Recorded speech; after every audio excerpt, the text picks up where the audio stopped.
Well, hello, families. Thank you so much for being with us today. As you all are kind of starting to join and the numbers are growing. So I'm super excited that you all are here and that you're spending your noon hour with us. So today, this is a continuation of our family webinar series called Family U Chats, which is really where we spend time with campus partners, helping to educate you on how you can support your student. And so we're super excited for you to be here today.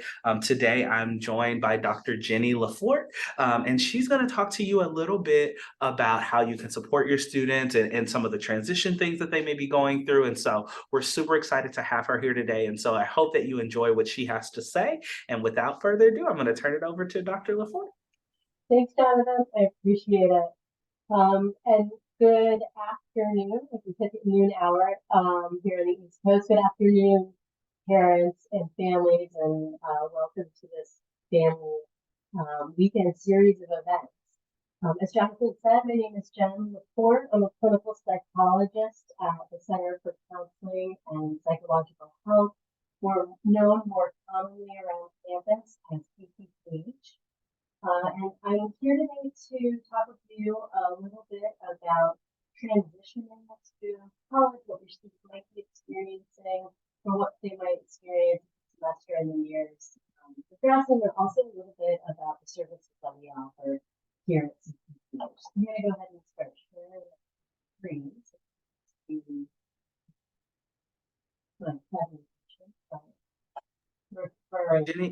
Dr. LaForte, they're saying your microphone is a little hard to hear, so I'm not sure if you can adjust that in any way, but I'm seeing a few comments about that. That is significantly better. Is that better? How does that sound? That sounds great. Okay, great. All right, I am going to bring my presentation over here then, so that I can continue to see you all. All right, and that microphone still is better? Yes, it's perfect. Okay, great. So then we'll go ahead with that, and I'm gonna use that going forward. Thank you.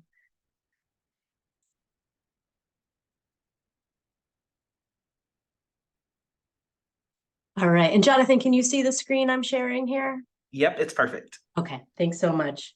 All right, and any other feedback about if you can't hear me or anything, please do share it in the comments. So like I said, I'm here from the Center for Counseling Psychological Health, and just in case anyone didn't hear me, my name is Jen LaForte. I'm a clinical psychologist here and work with several of the programs that we offer.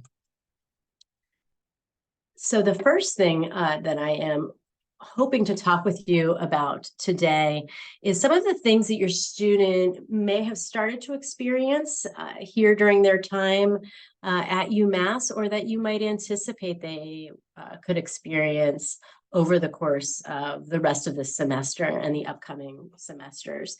One of the things that we certainly see with students when they're arriving on campus, and this is really true as each year progresses and they're encountering and feeling excitement about new opportunities and what lies ahead, is this mix of excitement and some anxiousness about much that feels unknown or unfamiliar.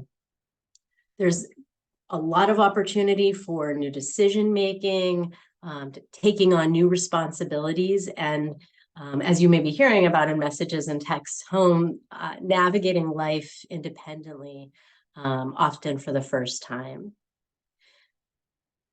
I had the chance to listen to our new chancellor speak at the beginning of this school year, and I so appreciated the message that he shared, where he really emphasized that the students are here to learn.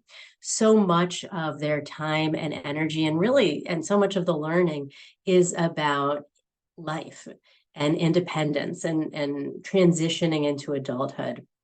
And that is so much of what our division, Student Affairs and Campus Life, is focused on. And that comes through in lots of different ways. So students are certainly balancing new relationships. Some of those are dormitory-based relationships or residential-based relationships where you're navigating living in a small space with new friends, or friends who might be returning to campus in the later years of school, but who have changed and had new experiences over the summer. So there's lots of adjustment in that way. And then on the wider residence halls and within the buildings, more largely themselves. There's also relationships to navigate within academic departments and student organizations. And those are student-to-student relationships, relationships with the staff who support those departments, and then within the leadership that is often held by the student body as they progress through their time here. Students are encountering individuals who have had very similar upbringings or backgrounds and experiences, but also many individuals whose life experience is very different, and navigating those conversations, those relationships, and the absolute expansion of learning that happens on an interpersonal level. Of course, there's academic adjustment. And all of our students are constantly impacted for a long time by things like the pandemic, by world and national events. And so certainly we're still seeing impact of the pandemic on our student body today. Many of these students had disrupted learning in the high school years that are impacting how they're presenting at college. Sometimes some limited social interaction for an extended period of time. That's also impacted the typical social development. So these are some of the things that we're seeing. National events, worldwide events, including those we've all seen as recently as this weekend, also impact the student body. And there's messaging and support and lots of informal conversation that happens amongst students and the university itself. Try to help prepare students and also support students for those conversations. What we do know is that the students who not just do the best, but thrive at UMass, utilize a number of resources to help manage the stress that's inevitable in an environment like this, in an academic environment with high expectations and with the kind of growing and emergence of independence that happens during the college years. And so learning how to manage that stress, learning how to prepare for that stress ahead of time to sort of be ready when it happens, and then to get support as needed. The students who tap into the tools that UMass provides to support these students are really the ones who at the end didn't just get by, didn't just do well, but actually thrived here and can take that learning on into whatever comes next for them. So one of the things that we ask families to talk about with students, both before they come and also over the course of the semester and really the entire time at college, are who and what are the natural supports that the student has already been able to lean on during their lives. And so using those natural supports and using those habits that have already been established is an important thing to recenter when students face a time of transition and the stress that comes with transition, even when it's a really positive experience. So who are the people in their lives? What are the kinds of activities, whether that's exercise or a walk or journaling or communicating with friends from home? What are the people and activities that students can do and have done successfully in the past, so that habit has been developed that they can lean on for support during these times? And then students can translate what they've learned from those historical and natural supports to some of the new environments, to the student organizations, to participating in the campus through the rec center, through very limited sometimes, but employment. Sometimes people are working just a few hours a week as a way to meet new friends, whether that's, again, the rec center comes to mind, the library, some of the academic departments. So bringing those skills that they've known to use in the past and applying them here in some of these new settings. And sometimes that's not,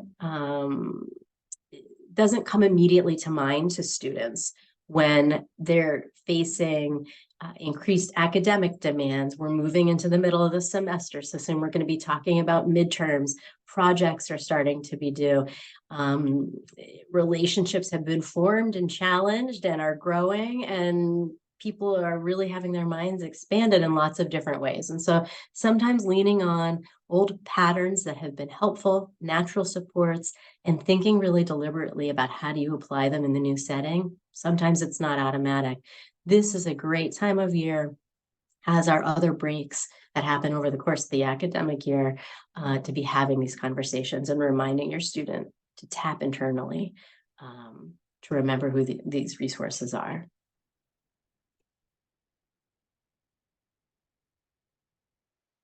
One of the things that we provide for students at UMass is a means of really developing their own wellness program here to support their resilience. So we know that stress, anxiety, depression worsen when students aren't practicing and returning to activities of stress relief that actually translate into resilience over time.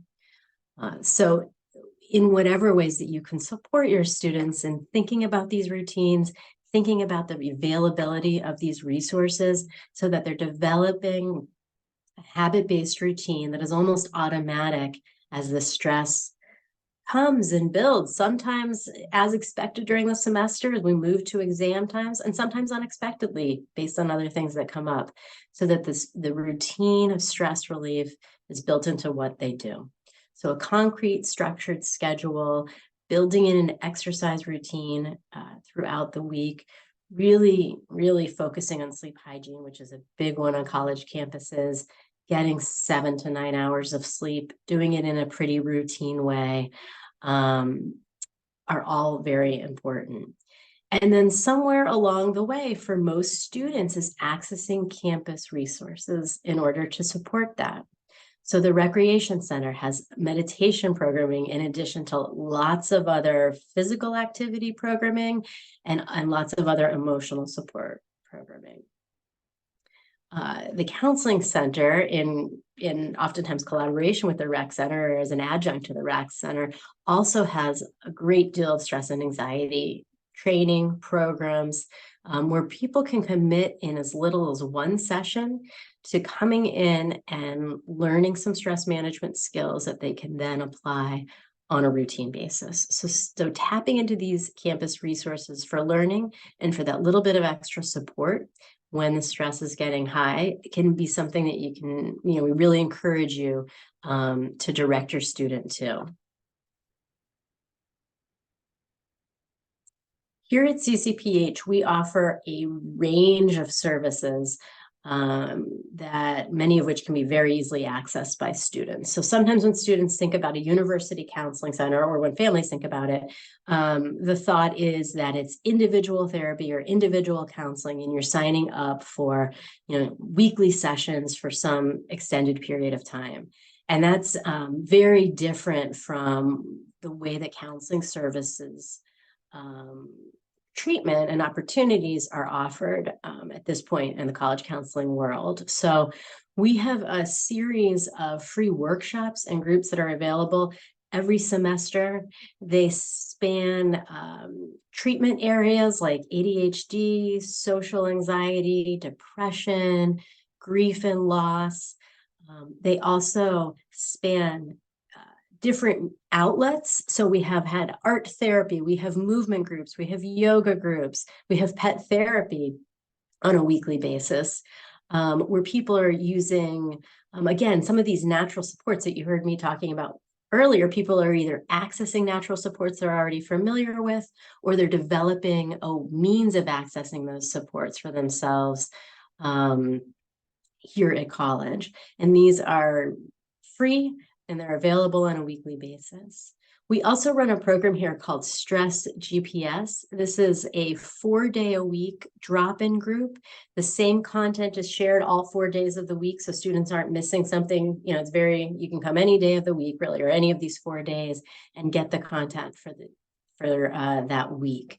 And it's a 3-week series. Students don't have to come for 3 weeks. They can come once, they can come 3 weeks in a row, they can come 6 or 9 weeks in a row. Some people have come over and over again to really develop and ingrain those stress reducing skills that we offer. Another service that is offered specifically here through the Counseling Center is called Let's Talk. These are 15-minute sessions that are kind of like try therapy on for size. So if people aren't sure that they want to connect with a therapist or can't imagine what they talk about for a whole 50-minute session, this is a great opportunity to connect on a shorter time frame, just see what it feels like to talk with a therapist, give a sense of what's going on, and kind of brainstorm with a therapist what might make sense for services. Sometimes we're encouraging the student or helping the student tap into things that we offer here at CCPH. Could be a workshop, a group, might be a 50-minute session with a provider. But oftentimes we're connecting students with other services on campus based on what they're telling us. It could be the dietitian through the nutritional program at Health Services. It could be the rec center. Or it could be just sort of talking about some of the opportunities that are available in the upcoming weekend for students to connect and get to know each other. So Let's Talk is a 15-minute session. And this is one of our sessions that's available on a daily basis. Students can access all of our services by calling our office, by going through the patient portal for many of the services, and through taking a look at our website for more detail about them. These Let's Talk 15-minute sessions, I really recommend as a good starting place.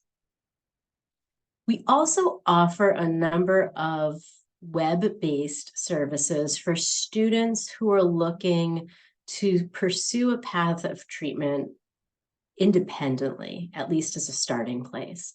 And so we have a program called WellTrack Boost. This is an app-based program students can access through our website, and it takes students through learning modules, adapting, training, practicing some of the same skills I've talked about already. So there's a stress management module, there's an anxiety reduction model, there's framing your day in terms of how to build in different habits that are supporting stress reduction.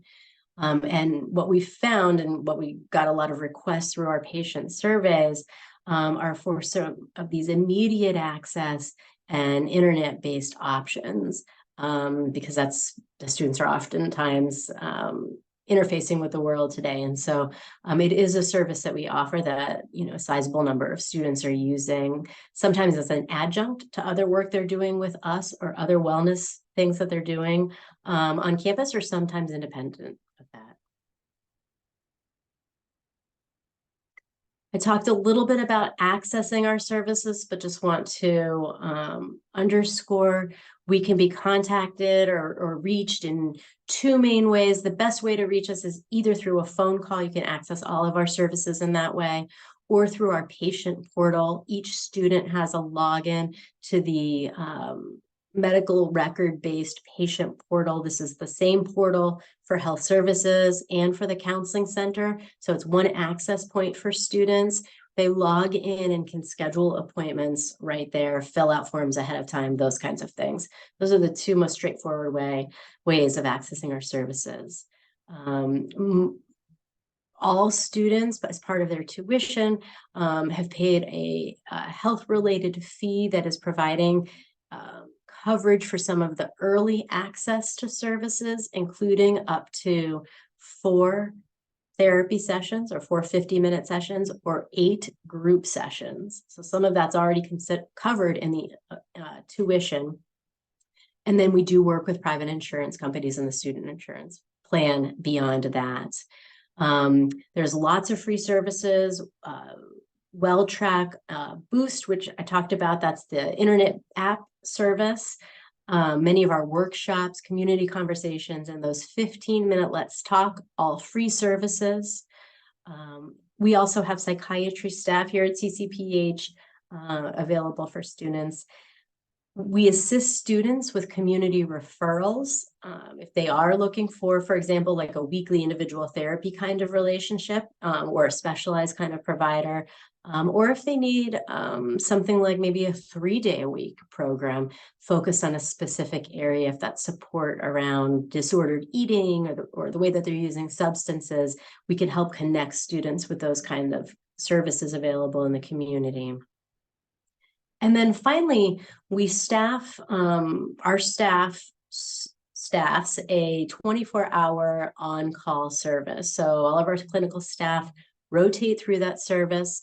We're available 24 hours a day, 7 days a week, including holidays, weekends, summers, and we can be available also right through our main phone number to speak with a student who's experiencing a crisis or who's experiencing acute mental health symptoms, something like a panic attack or anxiety attack comes to mind, so that we can support them even in the after hours time. We've talked about Let's Talk.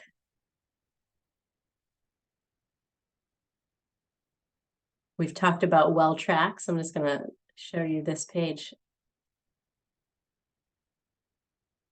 And this gives you a little bit of idea of some of the other topics. I mentioned a few earlier that we address through our workshop and group programming. So you can see here some of the more mental health diagnosis-based topics like ADHD, managing obsessive thoughts, social anxiety, intuitive eating. But you can see that there's lots of other opportunity to connect. Everything from a community conversation called Adulting and that transition that all of our students in any year are navigating, to special groups that we offer oftentimes during the spring semester, like Seniors Processing Together, and other skills-based groups like Meditation 101, Stress GPS, and Understanding Self and Others, which is really about connecting with other people and honing that ability to form and sustain relationships over time. Stress GPS, this is the group, and I want to highlight it again. This is the group that is offered 4 days a week, Tuesday through Friday at 3 p.m. every day. A couple of days a week we offer it live in our building, and other days of the week we offer it via Zoom. So we really try to be accessible to all students in that way. And it's really focusing on managing and even being prepared for the stress that is inevitable in an academic setting, in a work setting, and frankly in life. And so these skills are really applicable to lifelong application. And yeah, students can come for one session, all 3 sessions, or they can continue to repeat the sessions to really hone those skills in. This is a subgroup of our staff that I'll leave you with, along with our website here at the bottom of the page.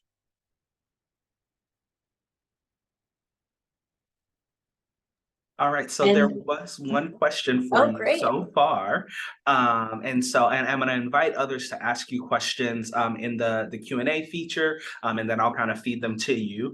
But as others have questions, like I said, feel free to use the Q&A feature. But the first question says, where are the free workshops announced, and how do folks find out about those? Great question.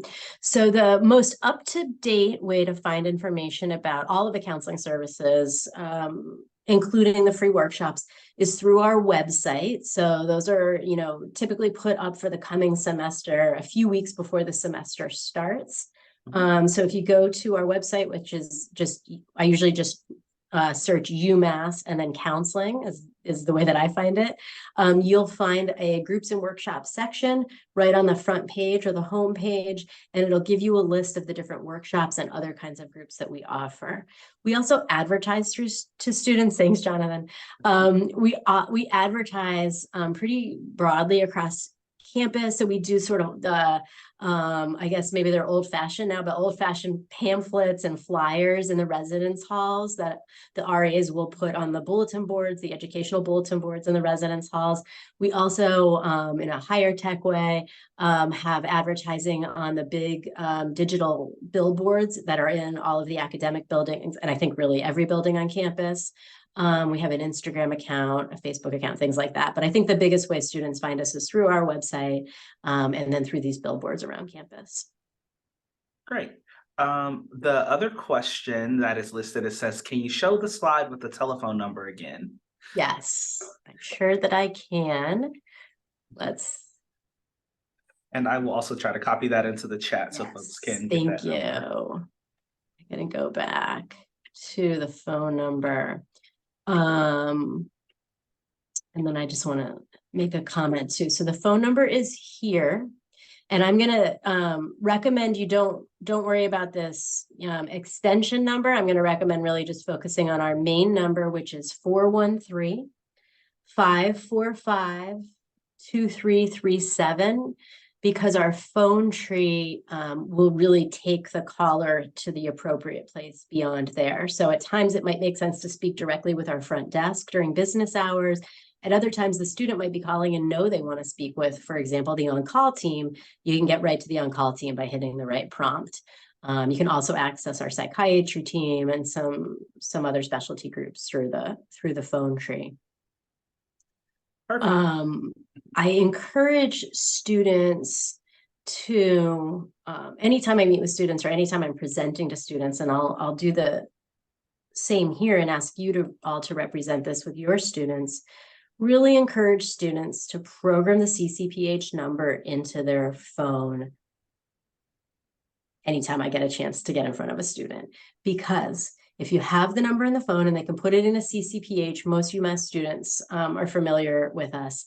You can put it in a CCPH, and if our number's in your phone, you are going to be able to access us anytime, day or night. And you don't have to worry about then if there's, if you're needing support in the middle of the night, or you're needing support in the midst of increased heightened anxiety or a panic attack. You don't have to worry about getting on the internet, searching for the website and finding the number on the website. You can go right to CCPH in your contact list, access us, including in the middle of the night, including our on-call team. So that's something I ask students to do. I ask them to do it in front of me. And encourage you all to do the same. All right, so the next question says that my first year student is struggling. She's doing a lot right now, connecting with roommate, using the gym, likes her classes, but still is feeling unhappy. She's crying frequently, and so they have suggested that they utilize your services, but she's not sure, but she doesn't want to. So how would you suggest that a family member maybe work with a student who's not super excited to come to CCPH? Mm-hmm. Yeah, I think both of those things are not uncommon. There's a lot of students who are sort of checking some of these boxes, starting to make relationships in the residence halls, going to classes, sort of getting out there and not 100% feeling that they found their place or their people yet. And oftentimes if people are having a different experience than maybe they've had in the past or in high school, that can even feel more highlighted. So I want to normalize it. We're early in the year. It's not uncommon. Two, I think there's two, it's fun. I think there's a couple of really easy access ways to give CCPH sort of a second look without feeling like you have to commit. One of the most popular ways is through our pet therapy program. So we have our pet therapy dogs, Rosie and George, in the building several days a week.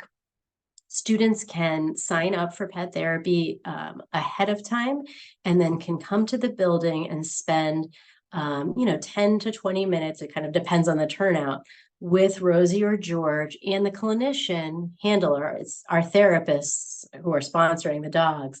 So a clinician who is also in the space, very, very low pressure way of, first of all, getting some of the good feelings and endorphins of just being with dogs, but also getting a chance to talk with somebody and just kind of dance around some of the services that are offered, and also connect with other people who are in the room seeking oftentimes similar connection.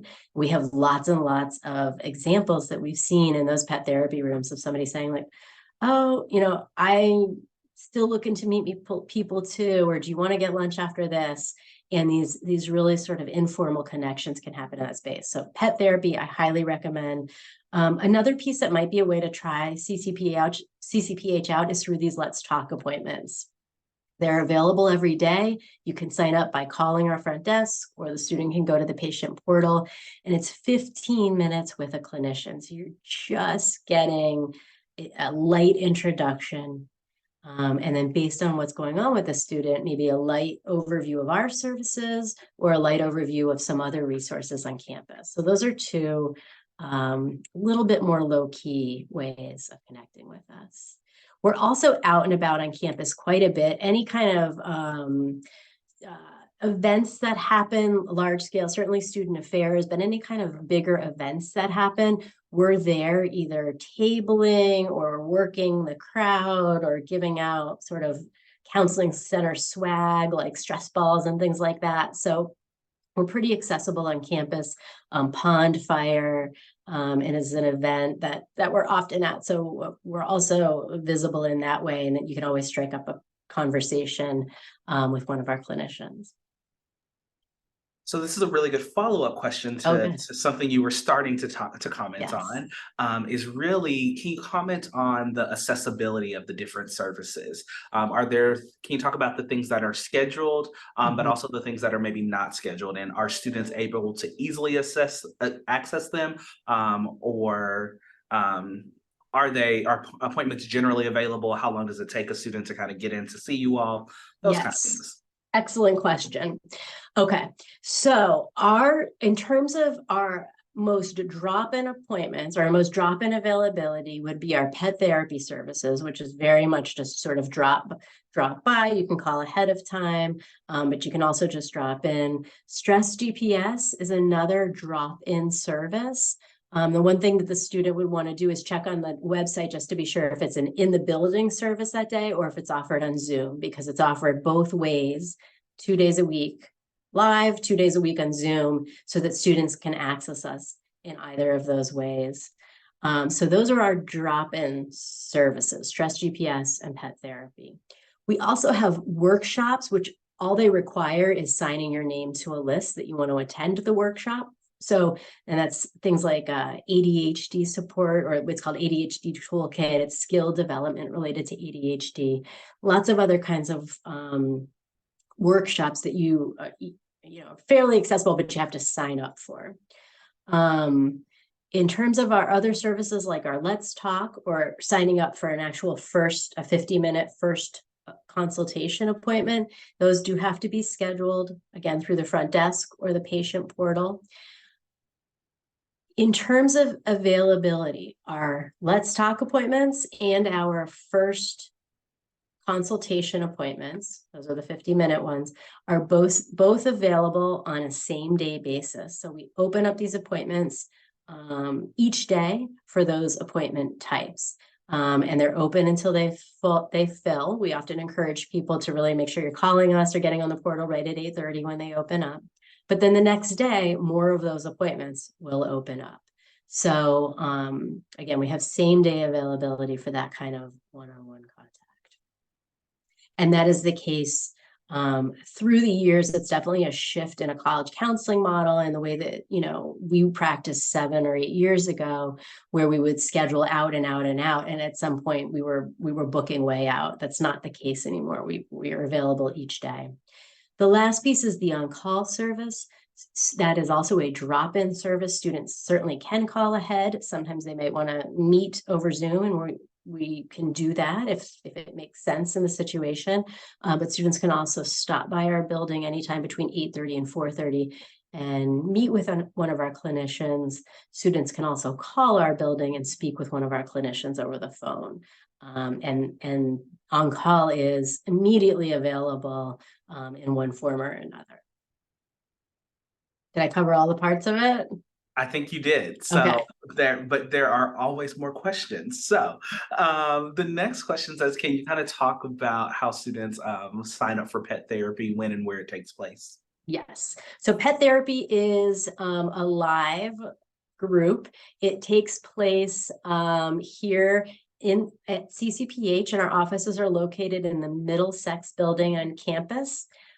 We are right across the parking lot from the Whitmore Administration Building. So most students know that building because that's where the Dean of Students is, and other important offices to the student experience. So we're fairly central. Pet therapy takes place here, and the pet therapy is almost every day of the week. I'm gonna have to bring up the website to tell you the exact days. And I'll do that while we're talking here.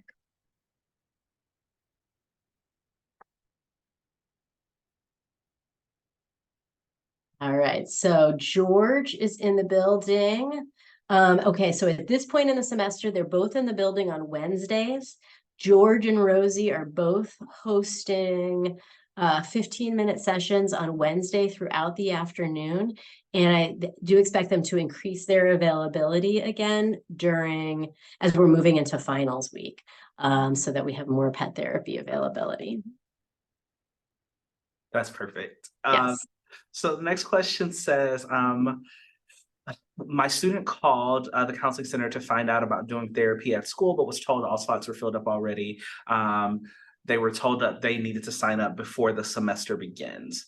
So maybe kind of debunk some of the myths about signing up and talk about that accessibility piece again. Yeah, so there's a couple of things. So again, we have these sort of same day availability for therapy. So it is conceivable that somebody could call later in the day and the appointments would be full. And certainly we're pretty busy during the semester, and certainly September and October, we're very busy. So there's certainly a point each day when our appointments are full. But students would be encouraged to call back the next day at 8:30 a.m. or go on the portal. Students are also, when that happens, they're sent a message by the front desk through the patient portal, kind of reviewing to call at 8:30 in the morning, and also starting to give an overview of our services so that they're aware, or maybe they think, oh, actually, this feels like a better fit, so I'll go right and sign up for this workshop on ADHD rather than call back tomorrow. So we try to give them that information. We also keep internally a list of students who call and are not able to schedule a first appointment so that we can conduct outreach if we see that there's a pattern, so that we're trying to make sure students get connected even if we can't get them in that exact day. The only service that I'm familiar with sort of closing at some point during the semester are closed therapy groups where they're very relationally based, or they're content based in the sense that the content builds upon one or another. Those groups or workshops do close once the group starts. So the grief and loss group is one that comes to mind, where students are forming relationships as they're talking about their loss. At some point, as that group has become cohesive, that group closes until the next semester when it opens again, just to support the therapeutic relationship that's happening in the room. Similarly, social anxiety workshop is a content or skills-based workshop where week 2 builds on week 1, week 3 builds on week 2. And so once they get started, that group closes, but again, will be offered again in the spring and opens up in spring. The only other service that closes for the semester, we have a small psychological assessment clinic where we do full assessment batteries, oftentimes for students who are questioning ADHD or different kinds of learning disabilities. That is a small service that does tend to book very quickly, typically on the first day of classes for that semester. It opens again in the next semester, but often books within a couple of hours. But what we do is work with students who are seeking assessment to get connected with community providers who also do assessment, so that they're not sort of hanging on. So I'm not sure exactly what happened there. I'm certainly happy to talk more individually with the person or answer any other questions about it. That's perfect. Okay.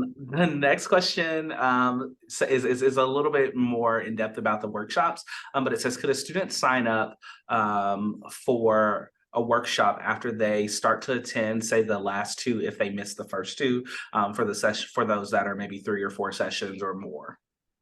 It depends on it depends if the workshop is got that sort of successive content or if it's on a rolling basis. So Stress GPS is a really good example of a workshop that has sort of a first session, a second session, and a third session, but then it starts again, the first and second and third, and those can be done in any order. So you could start with session 3 and then do 1 and 2. So that's and that one rolls all semester long. So people could get it in September, they could start that in December. Others of the workshops, when you're looking on the website, you might see that they have 2 start dates. So they're shorter, they're content based, but if you don't get into the one that starts in September, for example, there's a chance to get into the one for October if you weren't identifying that as of interest to you until later. Okay, well, I think we have reached the end. There are no more questions. So if you could leave families with one thing, what would you say that you want them to remember from their time with you today? I think if don't leave us sort of a rock unturned. I think we're a service that can offer a much broader range of things than people maybe traditionally think about in terms of individual counseling. So encourage your students to not leave us unexplored until too late in the semester or too late in their college experience, because I do believe that we have a lot to offer along the way. And sometimes the light touch, sometimes the stress prevention or the preparation can make a huge difference down the road to not needing us for more of the intense services that we also offer. So if they have questions, give us a call, schedule a Let's Talk and get a little preview of what we're going on here. We really like to connect with students. So give us a call. All right. Well, thank you all so much for attending today. This was our first webinar for this semester, but we have a lot more coming up. And so you can join us on October 24th for a chat about course registration. We'll also have one on off-campus housing on October 25th. So I hope that you'll continue to engage and learn more about how you can support your student. Again, Dr. LaForte, thank you for being here and for presenting to our families. And I hope you all have a great rest of your day. Bye. Thanks, Jonathan.